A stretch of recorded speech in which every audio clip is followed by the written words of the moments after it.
Good morning, Arsene. Could you kick off with your team news in comparison to the game at the weekend at Aston Villa? Well, from Aston Villa, everybody got through the game well, and the player who will come back is Walcott, who is fit again to play. And the likes of Jack and Vermaelen and players like that are okay? So. They are all right, yes. Again, there's positive news on Grzycki as well. Grzycki is back in the squad, not match fit, but in full training. Yes, so he's not in the squad for Wednesday night. He will not be in the squad for Wednesday night because he needs a game or two in the reserve team. He's not played for 6 months, but he's fit. How important is this Everton game now? For us, it's every year it's a vital game because they are fight at the top of the league as well every year, and therefore it's important. They are one of the contenders for a Champions League spot as well, and for us it is a period where we establish consistency, and to go through a game like that with a positive result is very important.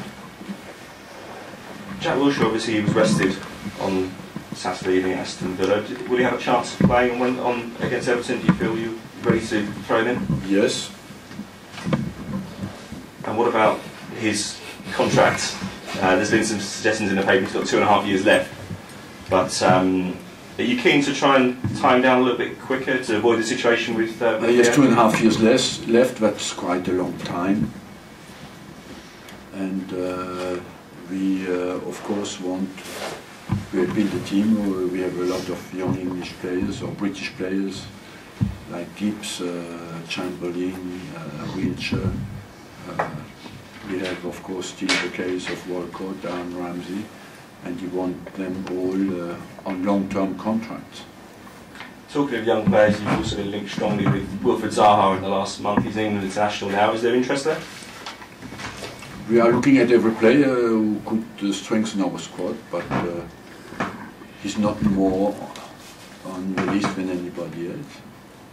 You've had a few days to reflect on the fans' reaction on Saturday. Do you think they were right to criticise you, having reflected on it for a few days? My job is to give full commitment to this club with integrity, and that's what I always do without expecting any return. So I told you after the game I don't want to comment on that. I just make sure that I do my job properly. That's what I do. More generally though, do you feel that the relationship between fans and managers everywhere is changing? Do the fans feel more empowered now to criticise managers than they did maybe when you first came to England? I don't know. It's difficult to analyse. You know, what is for sure is people have more opinions, and make their opinions. Have more potential to express their opinions. Different kind of medias. That's the case for sure.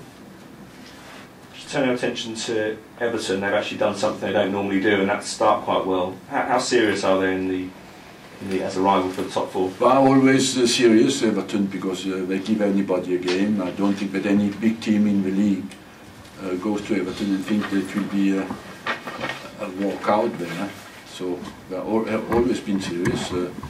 I told you just that I think they will be one of the contenders, but they've gone through a more difficult spell as well recently, you know. So it's just down to us to again to the quality of our performance. You have an excellent record there. You've had some fantastic results there down the years. You don't lose there very often. Does that come into play?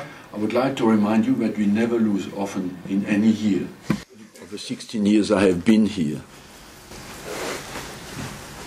But what about? So that is at Everton and anywhere else, you know, and that's down to our consistency. And at Everton, it's always a tough physical game and committed game. We had another issue centred around race at the weekend with the chanting at Tottenham from the alleged chanting from West Ham fans. What did you make of that? Are we in danger of slipping back to the bad old days before you got here? I don't know. I hope not, because that would be very bad sign for the English society. And I think I don't give you often credit in the media, but I must say you always did fight against that, and I invite you to continue to do it. Just finally, I don't know if you heard Joe Barton's French accent. Just could we have a mark out of 10, a bit of critical acclaim? Well, I haven't heard it, but I'm not very optimistic about his performance.